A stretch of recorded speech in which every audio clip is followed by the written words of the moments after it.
tudo bem por aí? Bem-vindos a mais um Papo Legal e o nosso tema de hoje é regime de casamento.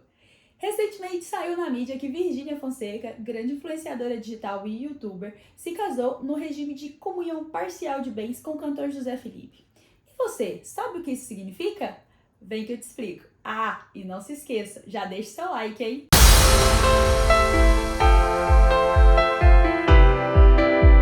O regime de casamento é o conjunto de normas que regulamenta a relação patrimonial entre o casal. Ele não serve apenas para indicar a divisão de bens em caso de divórcio, mas também se é possível vender um imóvel sem autorização do outro. Além disso, ele indica como será feita a partilha da herança, caso até que a morte nos separe dê certo. Em geral, são os noivos que definem o regime de casamento que irão utilizar. Isso de acordo com o artigo 1639, parágrafo 1º. E se durante o casamento eles resolverem alterar esse regime, é possível. Porém, é necessária uma autorização judicial. E para conseguir essa autorização, o pedido deve ser feito pelos dois e de forma bem justificada. De acordo com o Código Civil de 2002, nós possuímos no Brasil 4 regimes de casamento: comunhão parcial de bens, comunhão universal de bens, separação total de bens e união final dos aquestos. No regime de comunhão parcial de bens, que é justamente o regime escolhido por Virgínia Fonseca, Zé Felipe e pela maioria da população brasileira, o patrimônio adquirido na constância do casamento pertence aos dois, independentemente se estiver no nome de um ou de outro. Nesse caso, nós possuímos 3 massas patrimoniais.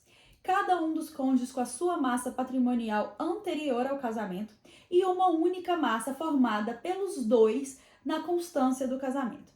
Isso significa que o patrimônio anterior ao casamento permanece sendo individual. Já o patrimônio construído junto, na constância do casamento, pertence aos dois.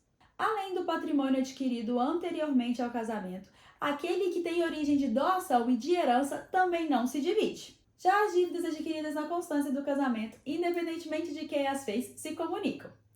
Nesse regime não importa quem nem quanto cada cônjuge pode contribuir. O que interessa é que ambos andem juntos para construir o patrimônio do casal. Essa comunhão do patrimônio inicia-se da data do casamento e encerra-se com a separação de fato, ou seja, quando o casal decidir se separar.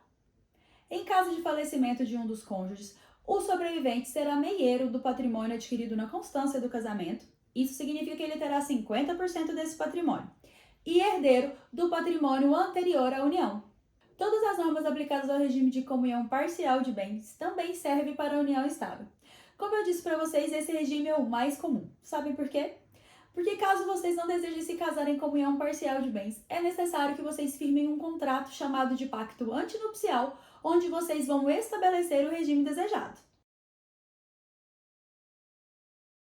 Na comunhão universal de bens, tanto o patrimônio adquirido anteriormente ao casamento, quanto na constância dele, pertence aos dois.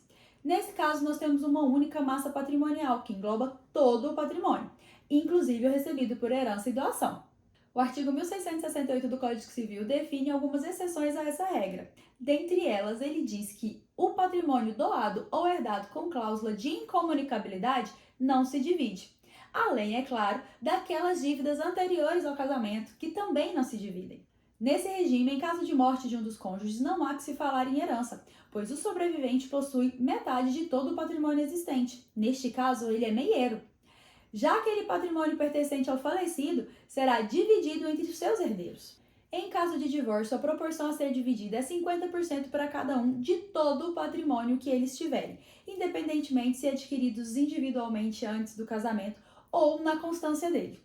A comunhão inicia-se da data do casamento e cessa com a separação, isso incluindo todo o patrimônio, tanto anterior quanto adquirido durante o casamento, viu?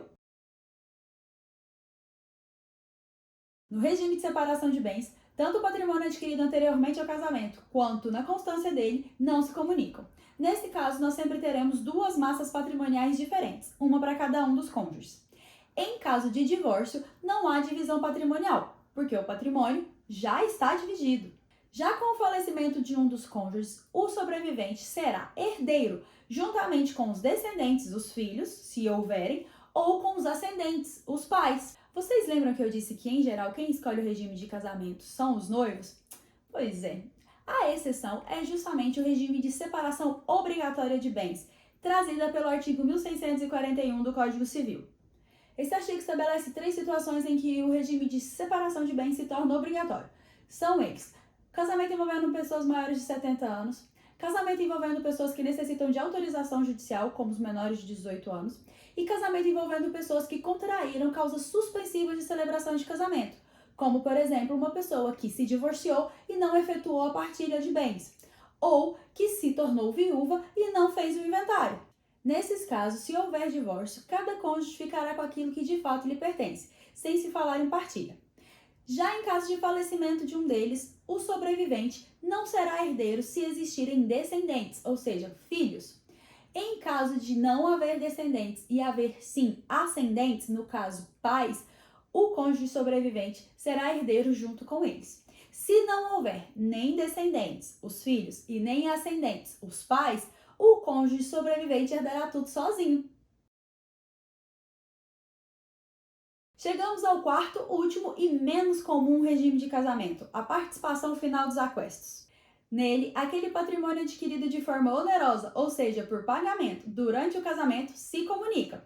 Já aquele patrimônio adquirido anterior ao casamento, ou até mesmo na constância do casamento, só que pago de forma individual, não se comunica.